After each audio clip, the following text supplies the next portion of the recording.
Yeah. But it's at a point right now where so many different ideas are being influenced by so many different points of view and perspectives, where it's like almost like it's hard for, like, you know what I mean, for a movement like that to even be so popular anymore, because through the saturation of through the saturation of everything, you know what I mean? No, absolutely. I do agree that it is And hard. the reach of influence. It is hard, but not impossible. But at the same time, because, again, you don't need, per se, somebody to invest $1 million into you doing it. Someone's going to fuck around and get it done. You know what I mean? It's going to happen completely by mistake. And it's going to be like, wow, this is revolutionary. But it's going to be done because it doesn't take the management to do it anymore. You know, it can be done just boom at home. And that's what people are going to want. They're going to want that authenticity. And do you know what almost hurts to say, too? Because, like, hip-hop is my life.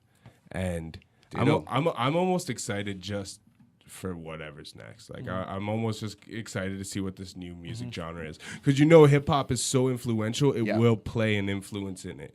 So hopefully, you know, just like, you know, rock and roll is created from blues and was, you know, like, people took great elements of other music and created something new. They never take the shitty elements unless you, like, pop always exploits everything, right? But you never take the shitty elements of a genre that influenced you to create a new genre. You know what I mean? You take the great ideologies of it, and then you build on from it. So I'm really hoping when this trap shit that we're listening to right now, all this, no disrespect, everyone get your money, do your thing.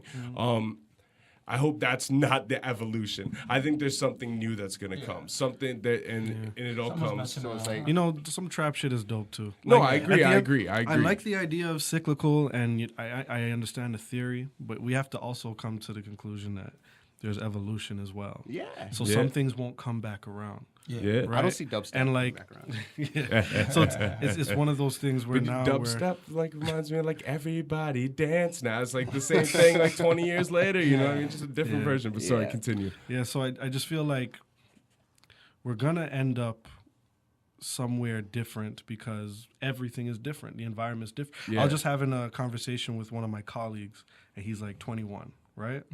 So that's like a 10-year difference between me and him. Yeah. And I told him, like, okay, who do you listen to? What do you listen to? Who do you like?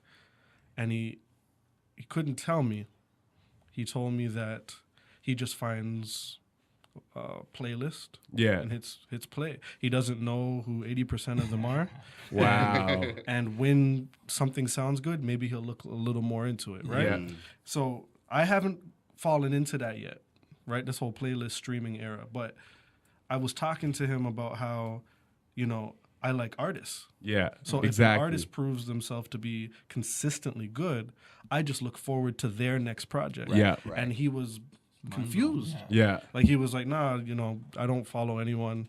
I just, you know, whatever Spotify says is the most popular playlist, I hit play and go for it. So it's like we're already leaving an era of like this feeling of this momentum toward his next project. I'm waiting. I'm excited. Yeah, musicians don't even exist anymore. It's just like it's a playlist. It's like the fucking television in your background when you're a kid and you couldn't really choose what you wanted to watch. You had like 10 channels. You're like, well, I don't really like Third Rock from the Sun, but I'm gonna watch it because it's the best thing going. There's no emotional attachment to the artist, to the genre. Crazy. And that is the direction. That's crazy. I'll do you one even better because I love streaming. You know, and I'll sit there and listen to albums. I make my own playlist. No, I do, and you know, if I find an artist, I stream a lot, by the way. I just don't do the playlist. But I'll do you one even better though. This is how crazy, and I'm sure you guys might agree with me. If you don't, you might be like, "Dustin's fucking crazy." But when you watch adult videos, porno online, and instead of, you know, settling with like one video where back in the day it would take a squiggly line, you know what I'm saying, or it would take a magazine. Now you find yourself sitting there for like 20, 30, an hour, you know, looking at multiple you're videos. As shit. Right. You're like, LimeWire me would have been happy fucking 10 pages ago, but 2008 me, yo, I ain't getting off on this shit. Exactly. So we have like so many, deep. It boils down to what you're saying. It boils down to so many options, saturation, and just so much selection at our hands. And it's like the internet. Let me see that bukkake. Wow. I haven't seen a bukkake video yet. I don't want to see that at all. But the point is, instead of the internet kind of opening our minds to the possibilities of the knowledge that's out there, we find ourselves just kind of fixating on a very small selection of what we like, and just kind of like, you know what I mean, searching for just that little segment of it and just settling with, you know, the singles or whatever, instead of really going deep and saying, okay, you know, what can I find today? What artists can I explore today that I've never heard of? And let me see their whole catalog. It's like, nah, I'm just gonna have the time. whatever's given to me, whatever's hot in the It's hot, accessibility, the hot 40. man. It's not even about not having the time, because kids nowadays, in my opinion, they've had more time than we had. We used to play outside and shit. You know, you have to like come home and like spend time to get into art and music and shit. Like, my it took 7-year-old time. It wasn't nephew just doesn't like, even know how to ride his bike yet. To me, that's crazy. You know what I mean? So it's not even about time. It's just about convenience. Is literally what it is. We're raising there's so much generations music out there. of That's the late. thing. But at the end of the day, it all just Way comes too to much laziness, man, and convenience. Like humans are the weight they are nowadays in Western America and looking the way they are because we've conditioned ourselves. Yeah, We're lazy. You what know what I I'm mean? It's saying just very is, simple with basics. all the music out there, But it's the same. It's going all the way up the whether line. you're younger now to have the time to do it or not, why would you spend so much time to do that work just to do it? You're absolutely right. It comes on to do you love music or not? If you love music, Exactly. you're gonna spend that time. Yeah. If you don't, you're not gonna spend that time. That's You know, facts. The same conversation I was having with the colleague. I said, "Yo, am I getting old? Is that what it is? Why I don't look for people anymore?" Yeah. And to be honest, he told me, "I don't look for people either. There's too much. That's why people need these playlists. Yeah. You know what I mean? There's too much to There's surf too through. much to look through. Like, And at least back in the day, as much as there were key holders and shit, you had somebody almost like pushing you an idea of, which is the same as the playlist, except it's the so key holders. watered down. It's everywhere, right? Like there is no full key holder, like because even like some independent dude can like make some, you know what I mean? Like it's just so saturated. That's where back in the day, like the dudes who made it on TV were like your cue point to start, and then you go back. didn't we and like then look you're, like, forward to like 11 albums Yeah. a year? You know what I mean? Like we're like, okay, Redman's dropping in, Meth is dropping in, Bus is dropping in. Like I swear there was like 11 people. Yeah, you had like You know a what year I'm saying? planned The out. hot Each ones. month you're like, all right, this guy That drops. this guy- left us the room to be excited and emotionally attached. And then you're to these waiting for the artists. next shit to drop, so you're taking in that shit. Yeah. You're not just giving it a stream for a couple days and you're like, oh, that was cool. All right, on to the next. Like almost like what I was saying, in my opinion, of Drake's album earlier, but exactly that same sentiment. Like, you know, played it for a few days. I'm like, this is cool, but I got other shit that'll stimulate me more, A right? good album should last you at least 6 months. Exactly. But back in the days, do you think that also plays an effect? Like, do you think maybe that, as much as I hate to say this because I love 90s hip hop is my shit, but do you think maybe we let at some point mediocre shit pass because it was all that we had? Nowadays or back then? Even back then, like, do you I think think there there's was some more shit good you go stuff, back though. and you're like, There's a lot do you more think good stuff. sometimes you overlove something from the past so much, and then when you really break it down to bare Yes. bones, you're like, The early You're like- 2000s of hip hop were shit. yeah, you're like, and this is Trash. This is all there I thought it was was. trash when This I is was all in there. it. Yeah, I agree. There Right? was some We're good actually in stuff. a golden age right now. Hip hop is actually sounding pretty fantastic right now. Yeah. Right? Whether we want to say the live and breathe hip hop culture feeling of what hip hop No, is that's gone. exists, that's something else. But if you just want to talk about a song, Yeah.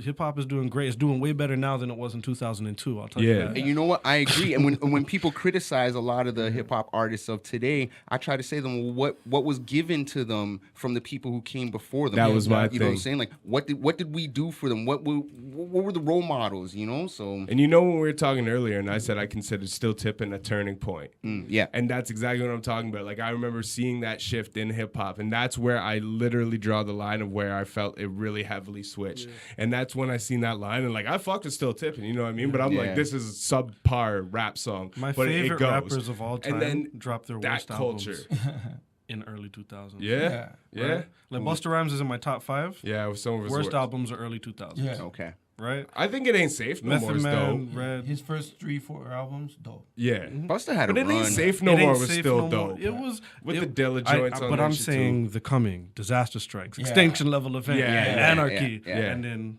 And then it, baby, there's a if you dip. give it to me, right. I'll give it to you. You know what I want.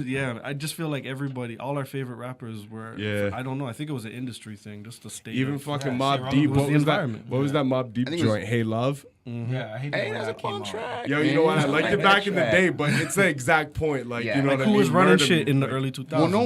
Yeah. But what it Nelly? is though, What it is You know? is you're saying environment, but what it is a lot of those guys were the same age. A lot of those guys were in their early 20s, in the mid to late 90s. All of a sudden now they're 30 something in the year 2000, but they're all millionaires. So imagine being 30, you're a millionaire now. You got everything you want. Turned you don't to a job. exactly. It turned to a job, but it turned to a job. They didn't have the same anxieties, the same pressures to make the music, and The reason why I same think it's environment is because It's absolutely those same environment. rappers in the early 2000s who maybe fell into that low, they went on to make great albums later. Yeah, You know what I'm most saying? of them, yeah.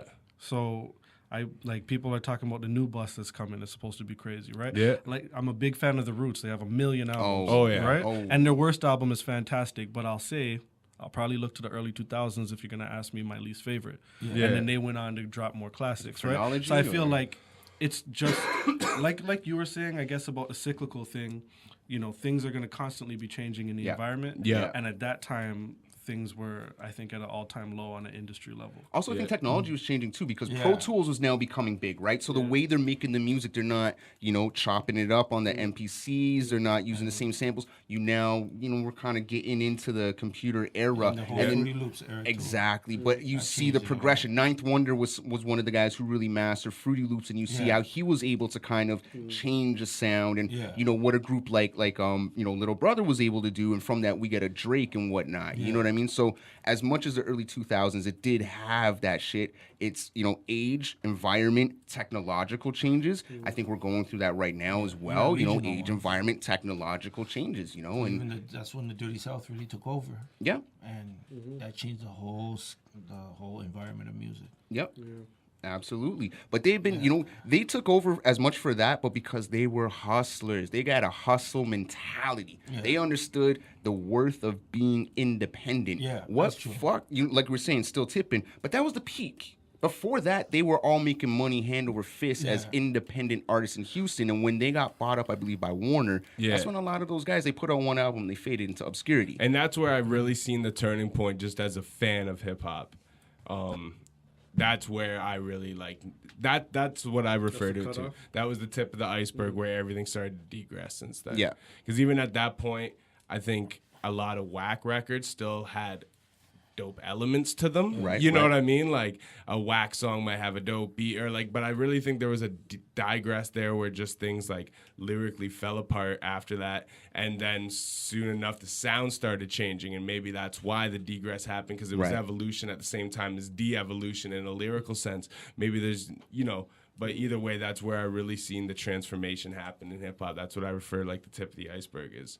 Still tipping. And I love that record. Like, I'll still bang that to this day. You know what I mean? I think the lyrics are very subpar at best, but, it's a jam. You know what I mean? But It's a that's where car that ride, really, but that turning point went. It's as Sept was saying, it has to do with culture. You know what I mean? Like if you and as were from people Houston, change, culture changes. for sure. But if we were from Texas, for example, specifically that part of Houston, we would understand that it was about your cars, it was about And your you would rim, think it was sick about that you were going similar real to an ant. slow and you know what I Because mean? you're laying low to the earth. Exactly. Or you got a Yeah, GameCube that's Nintendo in sick. your trunk and stuff like that. But that's their environment. That's their culture. Whereas up north, you can't really have a car like that because we got shitty winter. You know what I mean? Yeah. What are you going to do? Like put all that money into a car? Come October, you got to park that or you're going to absolutely And then ruin driving that on thing, a right? bicycle. Wintertime bicycles for the summertime vet. He's quoting the lyrics. But yeah, no, that's what it is. It's a cultural thing, you know what I mean? Cars up here, like, same thing with the West Coast, and just the music suits that era. The West Coast is very, very funk influenced, very Parliament influenced. Yeah. Because the weather dictates that, They Yeah, can, vibe, 100%. Yeah, you know what I mean? That's New why York, I think it's- New York always made the best, like, gutter kind of soul, boom bap hip hop. But we can 'Cause associate every with time that. you listen, even just to a lot of the real dope producers, the beats, like, you can almost just envision walking through that alley with the sewer smoking sure. and the fucking, just a couple lights there, and there you can hardly even see the dude's silhouette standing up For the sure. alley who's scared he might jukes you or take you for, like, you get that feeling just in the music and the lit, like, it all represents that, you Yeah. know, and that's what I think maybe makes, like, why hip-hop heads, a lot of us have the sentiment where, like, New York is the golden era, and, like, that's, like, the, like, it's the birthplace, but I think that's you know, it's all what you connect with. If you connect with party shit, you could give a fuck less about how dope a large finesse production on a Big L album is, or you know, like and like that vibe it gives you. You could give a shit less. No, you know what I mean? you, It's all you. what you connect with. So I think it's actually kind of cool what you said about like.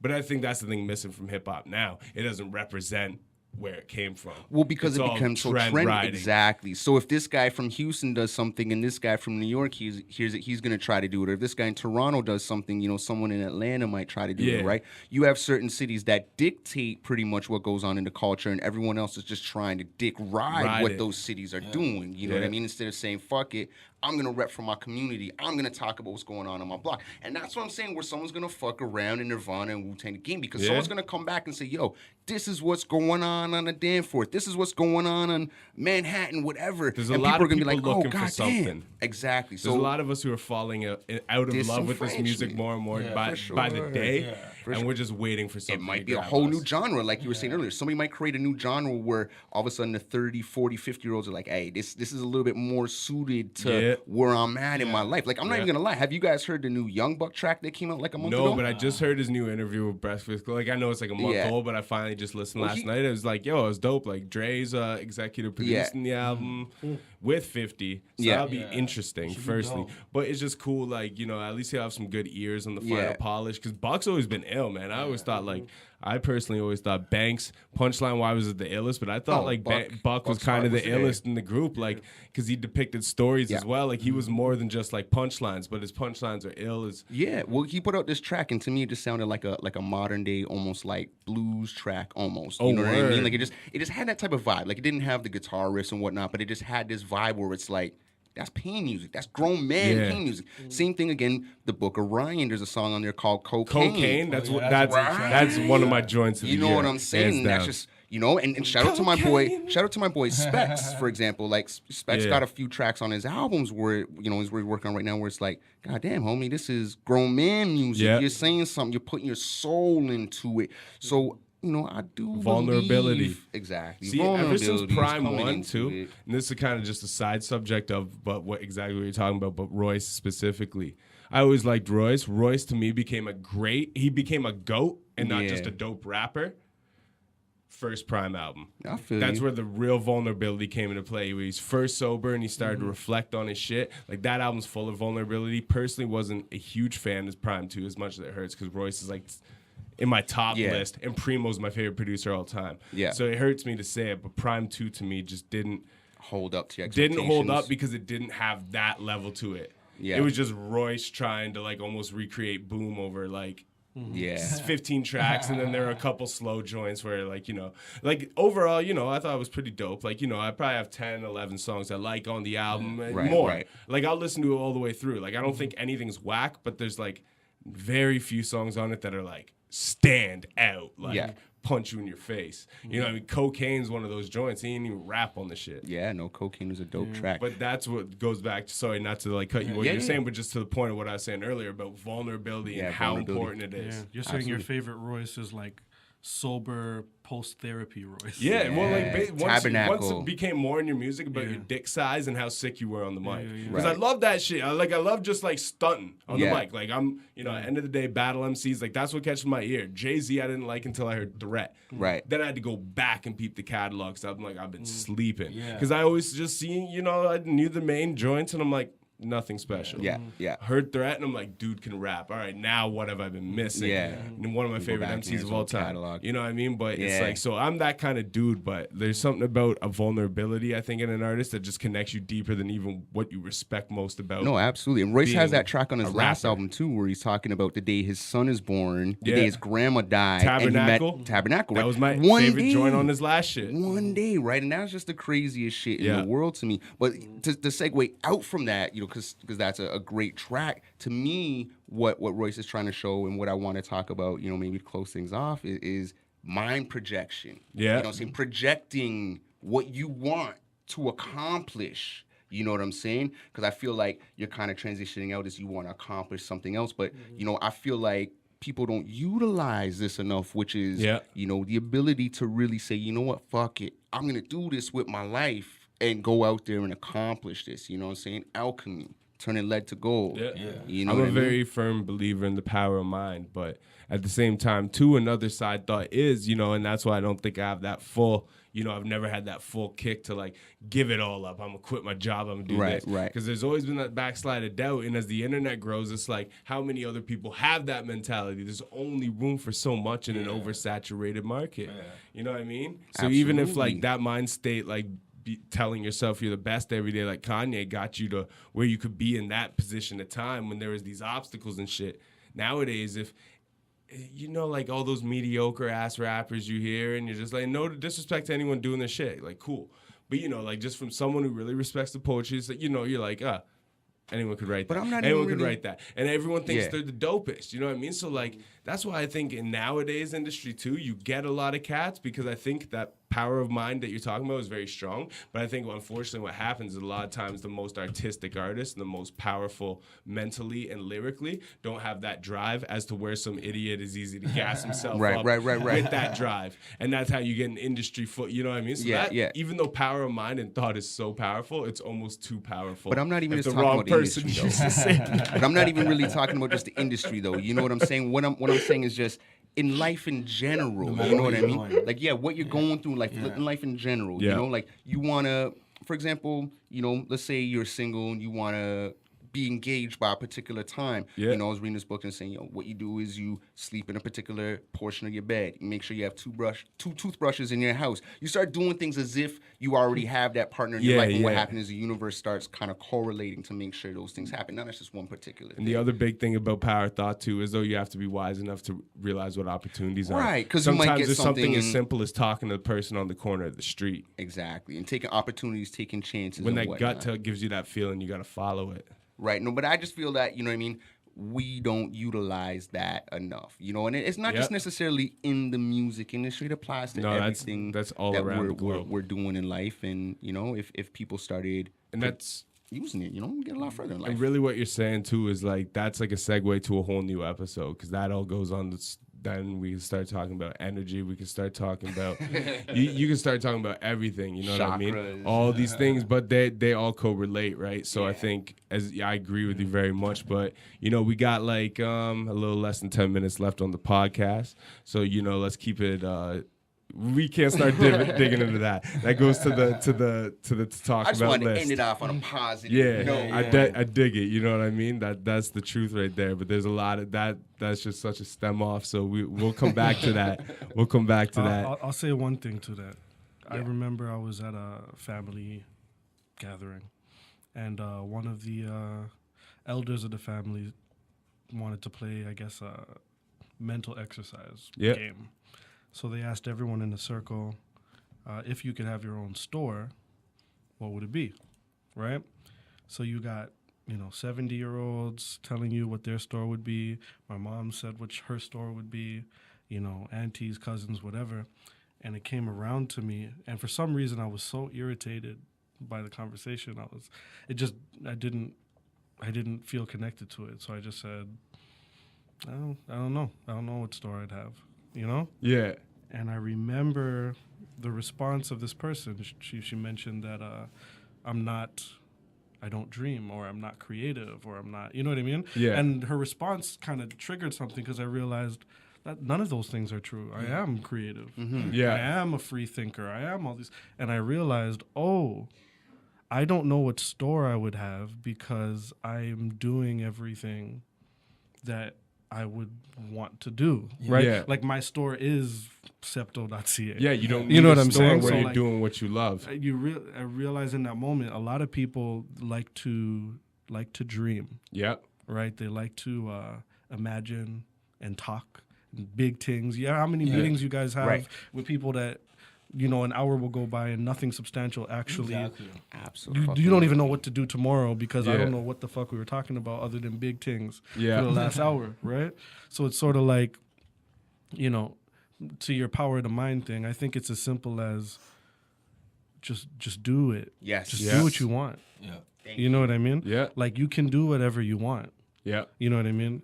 It's as simple as that. So the power of the mind is just belief in yourself. Yeah. You know what I mean? If I choose to make a film, if I choose to make an album, if I choose to write a book, I'm going to do it. Yeah, exactly. You know what I mean? Like, I feel like that step 1 is choosing and step 2 is doing. For some reason, everyone gets to 1.5 and they don't get there. Yeah. You know what I mean? And I think it's a lot simpler than we make it seem. Well, it is. And I think that's a handed down mind state through society too, though. Like, I think it's a way of thinking. I don't think we all just grow up thinking we're helpless, but maybe it could be the same thing like what I was saying before. We're too bored. We're too much, you know what I mean? Like, and with being bored your whole life, when you find something you love, it's almost hard to re-kick yourself into gear and give yourself that drive and be like, yo, I'm going to do this. Right. You know what I mean? It's like, yeah, that sounds cool. But you kind of have to, because I feel like there's so many people out there who kind of don't, and because they don't, they feel their life is going to they go back to regret it, or they feel like, oh, I'm unsuccessful, or I'm a failure, and it's like, nah, man, you're not a failure at all. You just have to kind of have that passion, and like Seth was saying, you just got to just fucking do it. Yeah. Stop talking about it, just to the do point as well too, is that exactly, like, to just do it, because that's what I think a lot of other people is. I think people in society feel way too fucking vulnerable. Yeah, you're like not like vulnerable in the good way where you're cool to be yourself, but like you're scared to be yourself. You don't let anybody in. You know what I mean? You're like, oh, I don't want to look like a fool. I don't want to do this. Oh, what if my album doesn't sell? What if this doesn't happen? Like, that's why I think certain artists like 50 don't put out albums no more. Even that's one of his insecurities. Like, I can't top Get Rich or Die Trying. He said that in interviews. But everybody has that, you know what I mean? So a lot of people, I think, don't follow their dreams because they're scared to be rejected. The same way a dude who could have dated every 8 crushes in his life ends up marrying some girl he's not even in love with at 30 because he was too scared to ask them out. He was too scared of rejection. Well, think about this. That's big in our society, is insecurity. Absolutely. But think about this.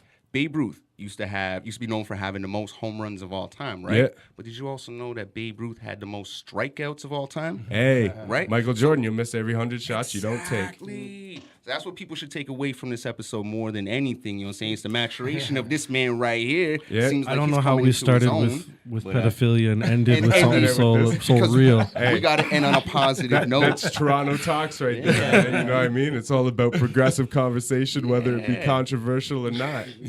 Yeah, you know what I mean? But I think that's what this episode is about, the maturation of, this man right here. And like you said, just fucking do it. Any dream you got, just do it, because you could talk about it till you're blue in the face, and unless you do it, like you said, you're going to get old one day and you're going to regret not even trying. Shit. Yeah. I'm telling you, Louise, I should have just fucking made that damn demo.